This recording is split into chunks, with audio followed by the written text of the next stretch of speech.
जी dear students, कैसे हैं आप। आज का टॉपिक होगा 11.1.2। 11.1 का ही एक सब टॉपिक है ये, और इसमें हम बात करने वाले हैं diversity and magnitude of organic compounds के। अगर हम देखें ऑर्गेनिक कंपाउंड्स पूरी दुनिया में बहुत ज़्यादा हैं, तो इतने ज़्यादा कैसे हैं, मतलब इनकी इतने ज़्यादा फैल कैसे गए और आखिर इतना ज़्यादा मैथ कैसे रखते हैं। मैग्नीट्यूड को समटाइम्स आप ये भी कह सकते हैं कि if they are so many in number they have a very good math. तो आपको जैसे कि पता है कि 118 एलिमेंट्स हैं टोटल। ये आपका एमसीक्यू भी बोर्ड में आ सकता है। और the number of organic compounds या कह लेंगे carbon compound is more than 10 million. ये आपको मैंने पहले भी बताया था, आपको याद होगा। ये देखें, यहाँ पे उन्होंने लिखा था ये 10 मिलियन स्टार्ट में लिखा था। So this number is far more than the number of carbon compounds of all remaining elements taken together. और 10 मिलियन का मतलब है तकरीबन 1 करोड़ ऑर्गेनिक कंपाउंड्स हैं।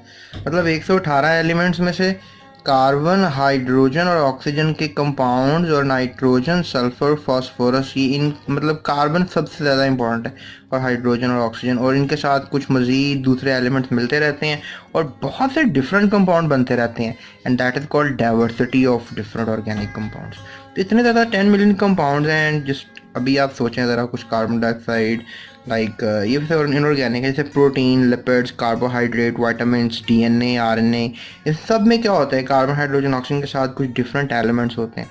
सो ये बहुत ज़्यादा हैं, right, they are so much big in number. So that is what they are talking. So the existence of such a large compound आखिर हुआ कैसे, that is the big question. आखिर ये इतने ज़्यादा हैं क्यों। So you can say that कि there are certain reasons behind it. पहला रीज़न वो बता रहे हैं कि इतने ज़्यादा होने की वजह है कैटिनेशन। अब आप सोच रहे होंगे कैटिनेशन क्या होती है, इसके बारे में बात करेंगे।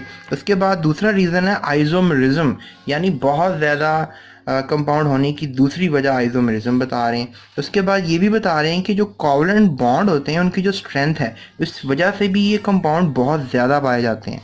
So third reason is strength of covalent bond. उसके बाद ऑफ कार्बन, उसके बाद आखिर में कि मल्टीपल बॉन्डिंग भी इनमें आ जाती है, यानी कार्बन कार्बन डबल बॉन्ड्स भी होते हैं और कार्बन कार्बन ट्रिपल बॉन्ड्स भी होते हैं। तो इससे डाइवर्सिटी और मिलती है, यानी इसे कार्बन कार्बन एक सिंगल बॉन्ड इट्स ओके, अगर उसी में डबल हो जाएगा तो कंपाउंड फिर चेंज हो गया, अगर उसी में ट्रिपल हो जाएगा, यानी कार्बन तो दो ही रहे लेकिन डबल ट्रिपल होने की वजह से उन फिजिकल प्रॉपर्टीज थोड़ी डिफरेंट हो गई और वो डिफरेंट कंपाउंड्स कहलाए। सो डाइवर्सिटी बन गई, सो मैग्नीट्यूड भी इंक्रीज हुआ। So that is the reason, the basic reason for the diversity and magnitude of organic compounds. अब थोड़ी सी बात करते हैं कैटिनेशन की इस वीडियो में, और उससे नेक्स्ट वीडियो में बात करेंगे आइसोमेरिज्म की, और उससे नेक्स्ट वीडियो में बात करेंगे different strength of covalent bond multiple bonding की। और स्टूडेंट्स, इस पेज में से, पेज नंबर 58 में से, और आप कह लो 59 में से, बहुत से शॉर्ट क्वेश्चन भी आपको बोर्ड में आते हैं। तो मैं वो शॉर्ट क्वेश्चन भी आपको बताता चलूँगा, लिहाजा अभी इस वीडियो को कंटिन्यू करते हैं और मैं आपको पहला शॉर्ट बताता हूँ। पहला शॉर्ट है व्हाट इज़ कैटिनेशन। बहुत इंपॉर्टेंट क्वेश्चन है। अब कैटिनेशन क्या होती है, अब इसके बारे में मालूम करने की कोशिश करते हैं। अब देखें, मैं जैसे कहना होगा कि main reason for existence of a large number of organic compound is that the carbon can link with one another by means of covalent bond to form long chain and rings। अब आपको पता है कि carbon जो है वो दूसरे carbon atom से मिल सकता है। जैसे लेट्स से दैट ये कार्बन एटम है, इससे मिल गया, इससे मिल गया, ठीक है, या फिर ये एक कार्बन एटम है और लाइक दिस ये मिल गया दूसरे कार्बन एटम से लाइक दिस, ठीक है। और ये देखें, ये एक रिंग टाइप सी चीज़ बन गई है और ये एक बहुत से बड़े लिंक्स बन रहे, चेन्स बन रही हैं। So what the hell is happening है, क्योंकि कार्बन के पास कैपेबिलिटी है कोवलेंट बॉन्ड बनाने की, इसलिए ऐसा हो रहा है। और इसी कैपेबिलिटी को हम कैटिनेशन कहेंगे। देखें क्या लिखते हैं, so the chains can be straight और ब्रांच, और ये जो चेन्स हैं इनको आप स्ट्रेट और ब्रांच भी कह सकते हैं। जैसे मैंने आपको यहाँ पर बताया था, ये देखें ये स्ट्रेट चेन है, एन ब्यूटेन मैंने आपको पिछली वीडियोस में बताया, और ये देखें ये आइसोब्यूटेन है, ये स्ट्रेट चेन और ये ब्रांच चेन है। अब देखें इसमें कार्बन कार्बन का सिंगल कोवलेंट बॉन्ड है, इसमें भी कार्बन, लेकिन ये ब्रांच और ये स्ट्रेट है। इसके अलावा रिंग की यहाँ पर कोई एग्जाम्पल दी नहीं है, बल्कि दी हुई है, ये क्लासिफिकेशन में दी उन्होंने। ये देखें, ये साइक्लोहेक्सेन है, ये एक रिंग बना हुआ है। So what does it mean, ये भी एक साइक्लोब्यूटेन है, ये भी एक रिंग है, ये भी एक रिंग है, ये दो रिंग बेंजीन के इकट्ठे हैं, यहाँ पर एक सिंगल रिंग है। तो लुक एट दैट। अब ये आप कहेंगे सर यहाँ पे तो कार्बन नज़र नहीं आ रहा, you don't need to worry. मैं आपको बेंजीन का थोड़ा सा स्ट्रक्चर बना देता हूँ जल्दी से, ताकि आपको ये पता लग जाए कि ये भी जो है एक रिंग ही है, राइट। लुक एट दैट, इसे ऑल्टरनेट का डबल बॉन्ड बोलते हैं। ये देखें, यहाँ पर ये डबल बॉन्ड है, फिर ये देखें सिंगल बॉन्ड, फिर ये डबल बॉन्ड, फिर ये सिंगल बॉन्ड, फिर ये डबल बॉन्ड और फिर ये दोबारा सिंगल बॉन्ड। तो that is how this ring is there. और बहुत से रिंग्स बन जाते हैं और इस तरीके से इस अमल को हम कैटिनेशन का नाम देते हैं। इसमें क्या लिख रहे हैं, the chain that can be thread और ब्रांच चेन। तो यहाँ से डेफिनेशन को लेंगे, एक एबिलिटी कार्बन एटम की to link with one another carbon atom to form long chain, ताकि बहुत सारी चेन्स बन जाएं, लार्ज रिंग्स और बहुत बड़े रिंग्स बन जाए। अब देखें ये जो रिंग बनाया हमने अभी, इसमें तो देखें सिर्फ 6 कार्बन है। अब ये रूल नहीं कि सिर्फ 6 कार्बन का रिंग बनाएं, आप रिंग 7 कार्बन का बना लें, 8 का बना लें, 1,00,000 कार्बन का रिंग बना लें, आई डोंट नो, सिर्फ ज़्यादा बड़ा बना लें। So that is what we talk about catenation. Catenation is the ability of carbon atom to make long chain and really big rings.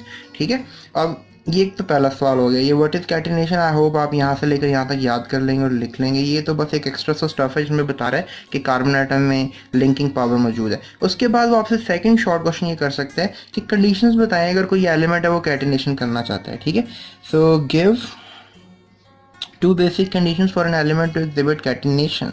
तो ये दो मैं आपको बताऊंगा रीज़न्स हैं इसके कैटिनेशन करने के। एक पहला रीज़न तो ये है कि एलिमेंट को जो है उसकी वैलेंसी 2 होनी चाहिए या 2 से ग्रेटर होनी चाहिए।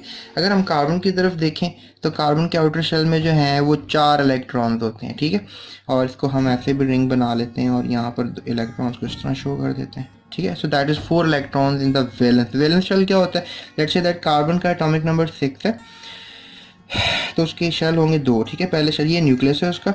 ठीक है, ये पहला शेल है, उसमें 2 इलेक्ट्रॉन आ गए और ये दूसरा शेल है, टोटल 6 इलेक्ट्रॉन होने चाहिए।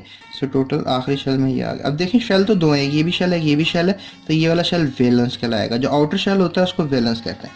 तो कोई कह रहे हैं साइंसदान किसी के बेशक 2 शेल हों या किसी के 4 हों या 10 हो 20 हो, जितने भी शेल हों, वैलेंस शेल में कम से कम 2 इलेक्ट्रॉन हो या उससे ज़्यादा हो। देखें कार्बन ये कंडीशन पूरी कर रहा है। लेकिन मैं आपको स्टूडेंट्स से एक और बात बता चलता हूँ। अगर हम पीरियोडिक टेबल की तरफ देखें, ये देखें, अगर हम पीरियोडिक टेबल की तरफ देखें तो ये कार्बन है राइट, जिसकी हम बात कर रहे हैं। इसके नीचे देखें सिलिकॉन है, देन जर्मेनियम है, देन टिन है, then something like PB plumbum है, जिसे हम लेड भी कहते हैं। तो इन सब की वैलेंसी 4 है, जबकि ब्रोमीन इसकी 3 है और इससे पीछे एलिमेंट्स की फिर 2 इस तरह कम होती जाएगी। बेरिलियम की वैलेंसी 2 है, lithium, sodium, potassium, rubidium, caesium की जो है वो कुछ 1 वैलेंसी है। So they are talking around here कि वैलेंसी क्या होनी चाहिए, कम से कम 2 हो या 2 से ज़्यादा हो, तो वही कैटिनेशन करेगा। तो ये आपको याद रहनी चाहिए बात कि 2 होनी चाहिए वैलेंसी या 2 से ज़्यादा होनी चाहिए। उसके बाद स्टूडेंट्स वो बात कर रहे हैं कि bonds made by an element with its on atom should be stronger. अब अपने ही एटम से बॉन्ड स्ट्रॉन्गर बनाए।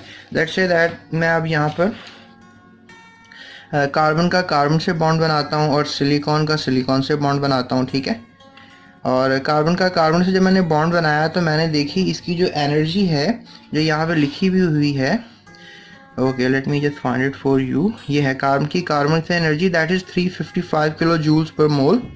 सो that is 355 kilo joules right, kilo joules per mole. सो अब ये तो है हमारे पास कार्बन के साथ एनर्जी। लेकिन सिलिकॉन के साथ एनर्जी देखें तो that is very weak, that is 200 kilo joules per mole. तो अब देखें आपको समझ में क्या आ रही है। यहाँ पर मैं आपको एक और बात समझाता हूँ। अब ये कार्बन है, अगर हम देखें उसकी ऑक्सीजन के साथ बॉन्डिंग देखें, और कार्बन ऑक्सीजन की जो bond energy that is 450, okay give me a break. So silicon and on the other hand silicon oxygen and carbon, okay carbon oxygen की जो है that is 351 kilo joules per मोल, और silicon और oxygen की जो bond energy है that is something like 452 kilo joules per mole. ठीक है, अब यहाँ से क्या समझ में आ रही है आपको बताएं। यहाँ से ये समझ में आ रही है कि कार्बन का कार्बन के साथ बॉन्ड स्ट्रॉन्गर है और कार्बन का ऑक्सीजन किसी दूसरे एलिमेंट के साथ बॉन्ड वीक है। चलो मैं एक और दफ़ा समझाता हूँ आपको ये बात। अब देखें सिलिकॉन के साथ बॉन्ड एनर्जी क्या है, 200 है, लेकिन सिलिकॉन की ऑक्सीजन के साथ देखें 452 है, यानी सिलिकॉन का बॉन्ड वीक है और सिलिकॉन ऑक्सीजन का बॉन्ड स्ट्रॉन्गर है। यहाँ पर देखें कार्बन का बॉन्ड स्ट्रॉन्गर है और यहाँ पे कार्बन ऑक्सीजन का बॉन्ड जो है वो एक वीक है। अब थोड़ा सा वीक है, इतना खास फर्क है, लेकिन फ़र्क तो है ना, यानी ये ज़्यादा और ये कम है। तो इसलिए वो साइंसदान ये समझ रहे हैं कि देयर सेइंग कि अगर आपने फॉर एग्जांपल किसी भी एलिमेंट ने कैटिनेशन एग्जिबिट करनी है तो उसका अपने ही एटम के साथ बॉन्ड स्ट्रॉन्गर हो और दूसरे के साथ वीकर हो। जबकि हम उसी के ग्रुप के मेंबर सिलिकॉन को देख रहे हैं तो सिलिकॉन जो है उसका बॉन्ड क्या है 200 अपने ही एटम के साथ और दूसरे एटम के साथ ऑक्सीजन के साथ जो है वो 452 है। और यहाँ पे क्वेश्चन और रेज होता है कि यहाँ पर ऑक्सीजन को क्यों लिया गया, दूसरे किसी और एलिमेंट को क्यों नहीं लिया गया। उसकी वजह है कि ऑक्सीजन इस ज़मीन पर सबसे ज़्यादा पाया जाने वाला एलिमेंट है, तो इन एलिमेंट्स को चांस काफ़ी हद तक मिलेगा कि ऑक्सीजन से बॉन्ड करें, क्योंकि ये भी किसी हद तक नॉन मेटालिक इन नेचर है। सिलिकॉन तो वैसे सेमी मेटल है लेकिन it also act as a non metal. तो ये एक दूसरा रीज़न है। आई होप आपको ये रीज़न समझ में आ गया होगा। सो अब उसके बाद यही बात वो यहाँ पर लिख रहे हैं जो मैंने आपको भी समझा दी है। तो आप इसको लिख सकते हैं और ये बात क्लैरिफिकेशन में भी लिख सकते हैं। यहाँ पे हेडिंग लिखते हैं क्लैरिफिकेशन। ये क्लैरिफिकेशन है इस पॉइंट की, बी पॉइंट की, ठीक है। तो अभी के लिए इस वीडियो में इतना ही, राइट। अभी हम नेक्स्ट वीडियो में बात करने वाले हैं आपसे आइसोमरिज्म के बारे में। So thank you so much, अपना बहुत ख्याल रखिएगा।